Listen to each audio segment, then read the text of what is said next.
we're in discussion with them to really further enhance kind of the synergy between our network and their product. They're one of the, I would say, pioneers in the DeFi gaming space and have a lot of user base.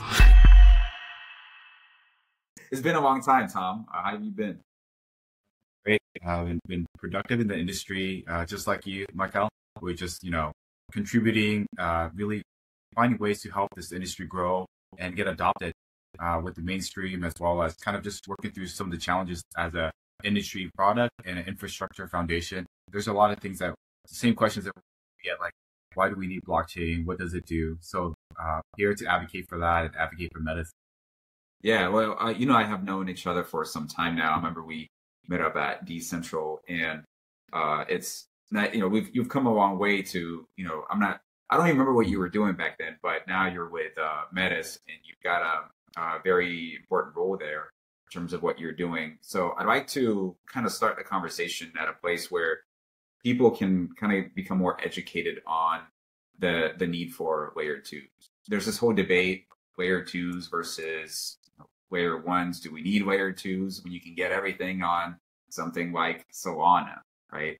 So what would you say to those individuals that think that you don't necessarily need layer twos? I think in this space where we are looking at users, it doesn't really matter what the base infrastructure is, as long as it works, it's reliable. But blockchain itself, the ethos of why blockchain was created is about decentralization, data ownership, asset ownership. So each network is built differently. For L2, we are built and expanded on what Ethereum has built for Metis. So we really focus and we're aligned with why Ethereum was built, to censorship resistant, always on distributed ledger. So for us, we really align that with Ethereum from the Metis side. Hence why we are, we decentralize our sequencer is one of the biggest steps that we have done for the industry for an L2. Most are operating under one centralized sequencer at the moment. But for us, decentralization has always been the ethos in the heart of Metis. There's a lot of different layer twos, right? So you have Linnea, you have ZK Sync, you have Arbitrum, Optimism, the list goes on. Scroll, I think they're getting ready to roll out their airdrop, and we just had Blast with their airdrop as well. I mean, what do you think differentiates all of these layer twos that exist? Yeah, for us, you could see there's many ways to people say bake a cake, skin a cat, right? You could have the same ingredients, you could have the same tools, you can have the same resources, but it's how you execute in the areas that you're really focused on. Some chains might focus on a certain product, TradeFi product, RWA.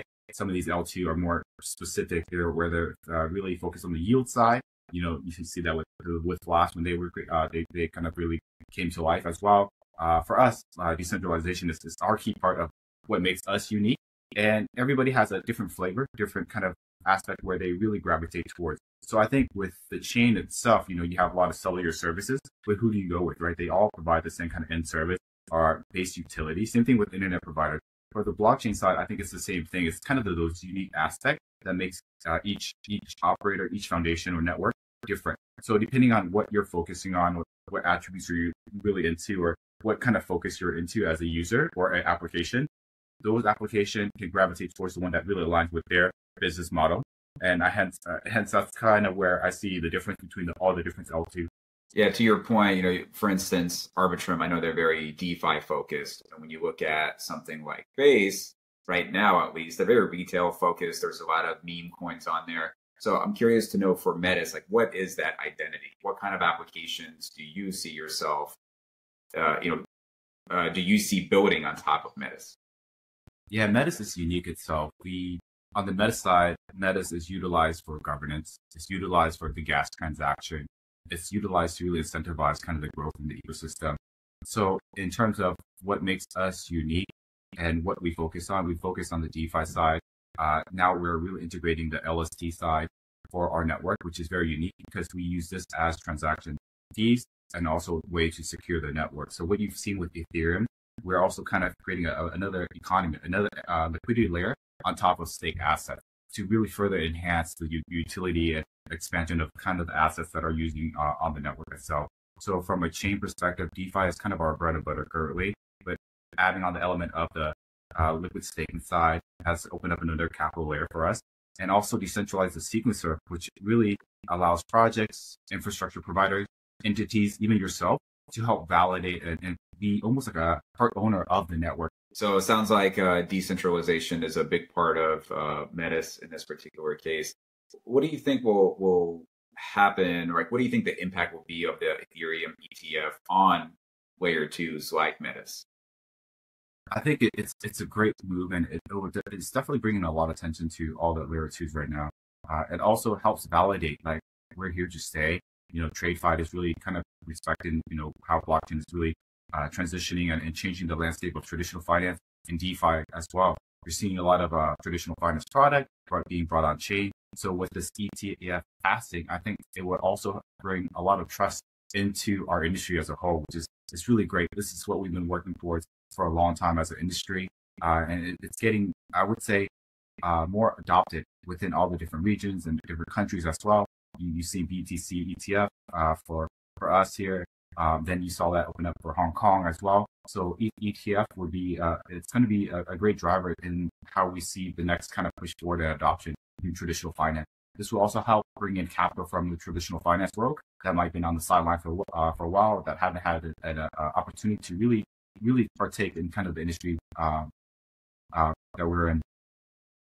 So sticking with Ethereum, when you look at Ethereum, all the different upgrades that they've been going through, they're trying to get to a point where they're minimizing the transaction fees. They're trying to be more secure. If they are able to reach that level that they're trying to, what do you think will happen to a lot of these layer twos? I think just from what I've seen, if it gets really cheap on Ethereum, say in the sub 10 cents, it will make Ethereum L2s even cheaper than that. I think if there's a fraction or fee, that's still a fee that accumulates. Imagine an industry that is transacting everything online. These micro hundredth and thousandth of a cent adds up. So in actuality, from a user perspective, they're still paying gas fees. Either it's being subsidized or it's being paid by the user. So same thing with text messaging, right? Before we were paying for text messages 10 cents, 5 cents, and eventually it got obscured from like the retail side. I think for that reason, it affects the foundation and also the dApps that have to kind of really front the money or front the fees for users to onboard. So even if Ethereum lowers the fees, 10 cents is still 10 cents, or 1 cent is still 1 cent, especially in like third world countries where these cents does matter. So I think layer 2 will actually be more adopted from an industry, from a manufacturer, or along those lines where, I don't think that would affect L2.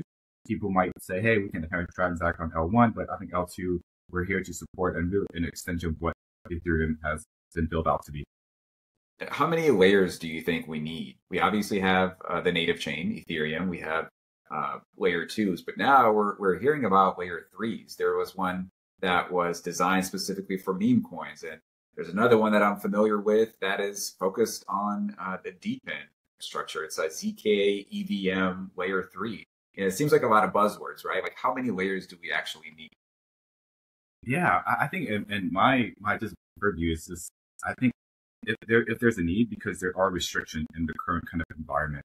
Like the reason L2 came to life is because Ethereum got really expensive. When some of these NFT launches were happening, now that L2s are here, even gaming, there are some restrictions, right? There are costs, and these cents are still expensive. So as long as there is a need and a demand where their dApp or application field are restricted, I think the layers will be built on top of each other to reduce the fees. I think the main thing is about the speed and the fees that have been where dApps and builders are looking for, like, hey, we need a better solution. So let's create another layer where we see that it can scale. We have the throughput. We can really reduce the fees. That's the only reason that they do exist. Or they have specific needs where, hey, we need a specific chain with different kind of features that's not available from the L2 side. Then we will create another layer. So from my perspective, as long as the market is demanding it and the limitation is there, I guess it might scale on forever. We'll see how that plays out, though.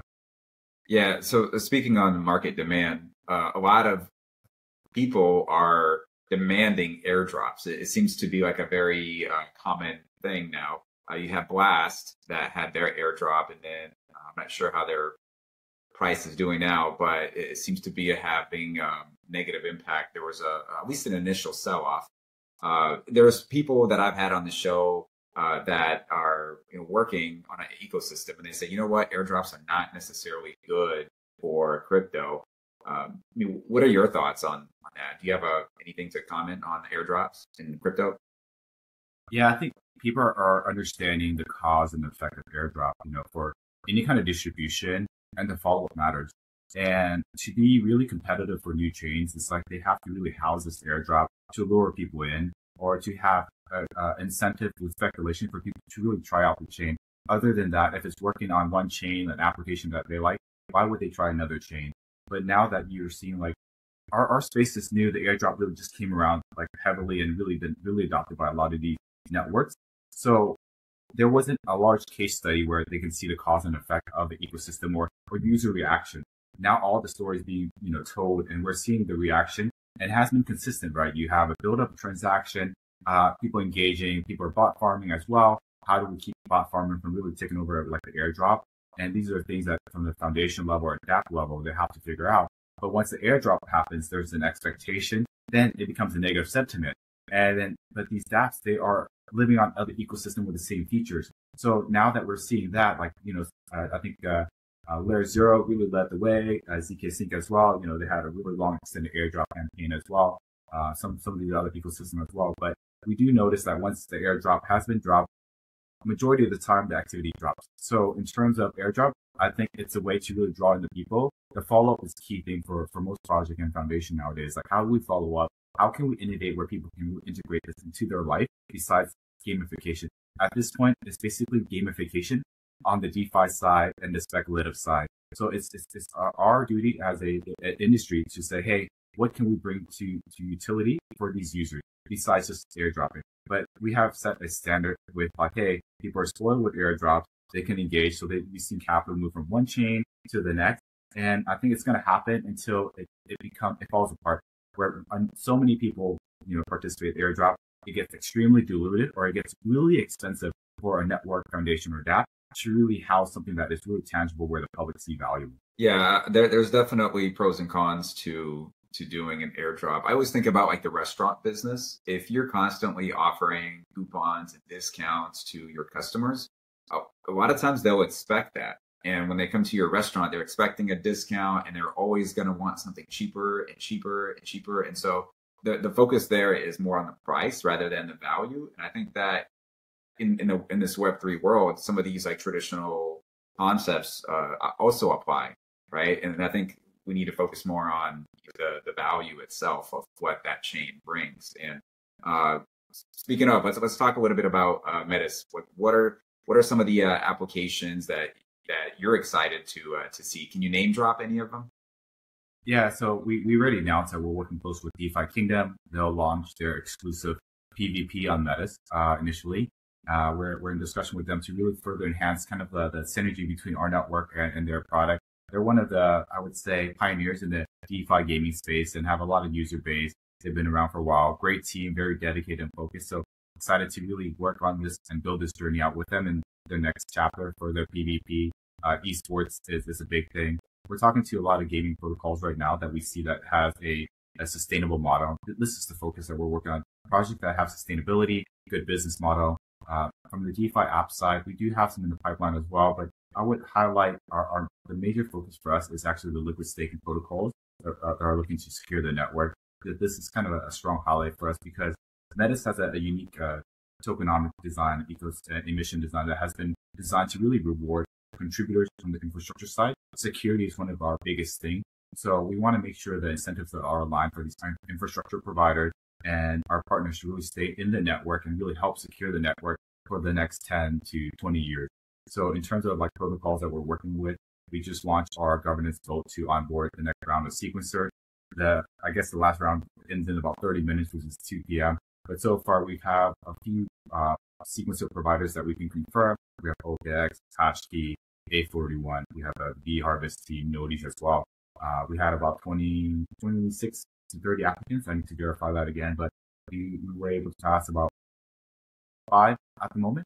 So super excited to work with these teams closely as we see them as part of the network as well. and really expand on that and really invite any projects that they're in touch with to onboard in our ecosystem. Anything that we haven't covered that you can kind of give us a little preview on? Any announcements? At the moment, I would say just stay tuned with our social media, website. Everything is happening now. Our vote is happening now for our governance for the sequencer. So that's kind of the hottest topic for us in our ecosystem at the moment. Great. I'll make sure to include the links in the description. Tom, this was a real pleasure. Thanks so much for sharing a little bit about your journey and what you're working on at Metis. It's great to have you on. Awesome. Always great speaking with you. Thanks, everyone.